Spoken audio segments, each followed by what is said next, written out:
amalannya itu menjadi sia-sia seperti debu yang berterbangan. Dia pergi derma pun nawaitunya untuk dapat kontrak. Dia buat benda baik pun nawaitunya untuk disanjung. Kalau nyawa tidak ada dalam badan yang terbujur itu tidak ada nilai apa-apa. Kalau kita tengok seorang yang hebat dengan kedudukannya yang begitu penting, tetapi selepas dia mati habis. Mungkin dalam seminggu, sehari, dua orang fikir sebut dia orang kesian, orang hantar takziah, lepas tu habis. Tak ada lagi lah. Katalah kita melihat seorang perempuan yang seksi, cantik tubuh badannya. Kita rasa begitu naik semangatnya.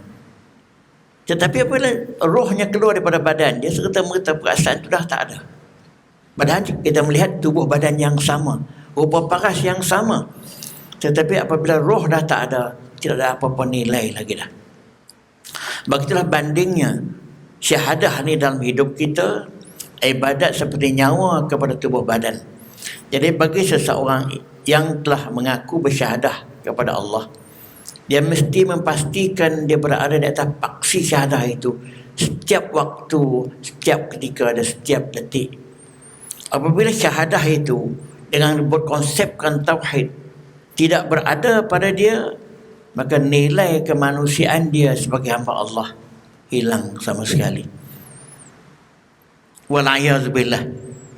Maka dengan sebab itu, orang-orang yang bukan beriman kepada Allah, yang tidak berada di atas tuntutan syahadah, yang tidak berada di atas kehendak tauhid, walaupun dia buat kebajikan sebanyak mana di muka bumi ini, kita nampak macam kebajikan lah, kita nampak macam dia buat baik, dia bagi derma, dia buat apa semua, tetapi di sisi Allah seperti derbu yang berterbangan nilainya, tidak ada nilai.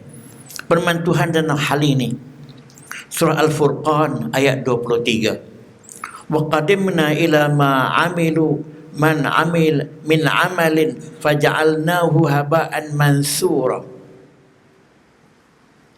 Apabila kami telah dikemukakan kepada apa yang mereka telah buat, iaitu orang kafir, orang yang tak beriman mereka telah buat, daripada apa juga perbuatan, maka kami jadikan segala perbuatan yang mereka buat itu debu-debu yang tidak ada nilai apa-apa.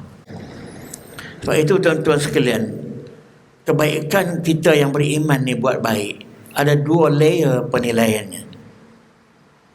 Secara lahir, orang tengok, orang puji, orang sanjung, dan benda tu boleh menolong orang, boleh membantu orang dan sebagainya. Itu kebaikan secara lahir. Tetapi penerimaannya di segi Allah yang kedua itu lebih penting, iaitu dia lakukan itu semata-mata kerana Allah, bukan kerana riak, bukan kerana takbur, bukan kerana nawaitu yang lain.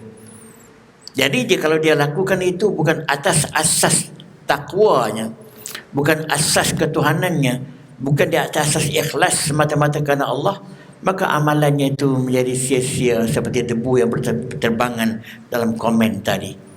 Wal'ayazubillah. Sebab itu tuan-tuan sekalian, kita sebagai orang Islam, apabila kita buat baik, jangan sekadar di permukaan. Ini kebanyakan orang, dia pergi derma pun nawaitunya untuk dapat kontrak. Dia buat benda baik pun nawaitunya untuk disanjung. Bahkan dia buat kebaikan kepada isterinya pun kerana nawaitunya, ialah saya bukan nak melahirkan manusia yang ideal, tetapi tujuan kita buat baik di dalam Islam dan kita mengelakkan perbuatan jahat di dalam Islam ialah kerana kita mematuhi titah perintah Allah. Buat baik kerana Tuhan suruh, tak buat jahat kerana Tuhan tegah. Itu yang dikatakan kerana Allah. Apabila disandarkan kepada yang lain-lain daripada itu, maka dia akan jadi terbu yang berterbangan.